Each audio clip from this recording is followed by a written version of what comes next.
Hi friends, நம்ம இன்றைக்கி பார்க்க போகிறது வந்து சப்பாத்திக்கு அப்புறமேட்டுக்கு நான்க்கு இதுக்கு எல்லாத்துக்குமே ரொம்ப பெஸ்ட் பேராக இருக்கக்கூடிய பன்னீர் மசாலா தான் இன்றைக்கி பார்க்க போகிறோம்.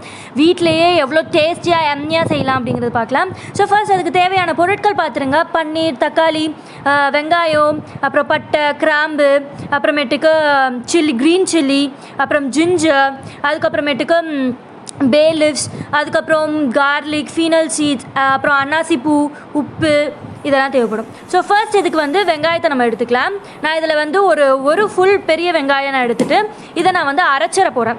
ஏன்னா அப்போ தான் நம்மளுக்கு நிறையா பேஸ்ட் நல்லா கிடைக்கும். அண்ட் இதுக்கு நெக்ஸ்ட்டு தேவையான பொருட்கள் வந்து தக்காளி. ஸோ தக்காளியும் நான் என்ன பண்ணுறேன்னா நல்லா சாப் பண்ணி அரைக்க போகிறேன். ஸோ தட் கிரேவி வந்து ஃபைனாக இருக்குங்கிறதுக்காக.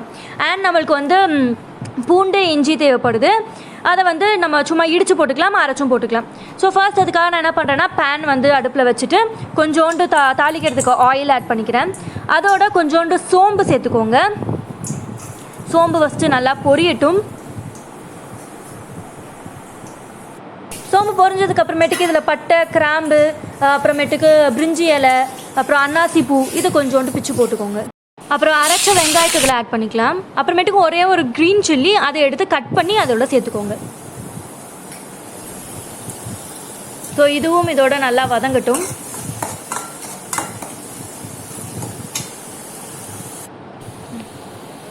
நல்லா வதங்கினதுக்கு அப்புறமேட்டுக்கு நம்மளோட இஞ்சி பூண்டு பேஸ்ட் இருக்கு இல்லையா, ஸோ அதை நம்ம ஆட் பண்ணிக்கலாம். அதெல்லாம் நல்லா பச்சை வாடை போனதுக்கு அப்புறமேட்டுக்கு தக்காளி நம்ம அரைச்சதை இதில் ஆட் பண்ணிக்கலாம். இதில் மெயினாக நம்மளுக்கு கிரேவிங் தான் ரொம்ப இம்பார்ட்டண்ட் அப்படிங்கிறனால நம்ம எல்லாத்தையுமே அரைச்சி ஆட் பண்ணிக்கிறோம். ஸோ தட் நம்மளுக்கு வந்து கிரேவி வந்து நல்லா ஸ்மூத் அண்ட் ஃபைன் பேஸ்ட்டாக இருக்கும். அதுக்கப்புறமேட்டுக்கு இதில் வந்து சில்லி பவுடர் நம்ம ஆட் பண்ணோம். இது வந்து ரா சில்லி கிடையாது, இதில் தனியா இதெல்லாம் சேர்த்து அரைச்ச சில்லி பவுடர். ஸோ இது வந்து ஒரு 2 ஸ்பூன் ஆட் பண்ணிக்கோங்க. உங்களோட காரம் எவ்வளவோ அவ்வளோ கூட ஆட் பண்ணிக்கலாம்.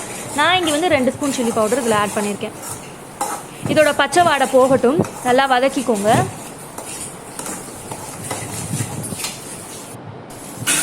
அப்புறமேட்டுக்கு நம்மளுக்கு எவ்வளவு உப்பு தேவையோ அவ்வளோ உப்பு நம்ம இதில் வந்து சேர்த்துக்கலாம்.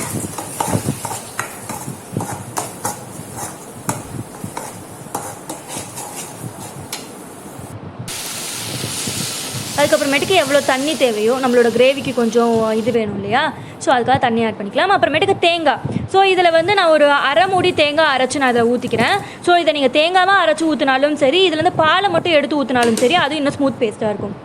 ஸோ இதுக்கு நெக்ஸ்ட்டு வந்து நம்மளுக்கு வந்து பன்னீர் தேவை இல்லையா. ஸோ பன்னீரை நான் என்ன பண்ணிக்கிறேன்னா நல்லா க்யூபாக நான் வந்து கட் பண்ணி வச்சுக்க போகிறேன். இது வந்து பன்னீர் வந்து ரொம்ப சாஃப்டாக இருக்கணும் அப்படின்னு சொன்னால் நம்ம வந்து தண்ணி அடுப்பில் வச்சு நல்லா சுட வச்சுருங்க. சுட்டதுக்கு அப்புறமேட்டுக்கு பன்னீரை இதில் ஆட் பண்ணிக்கோங்க.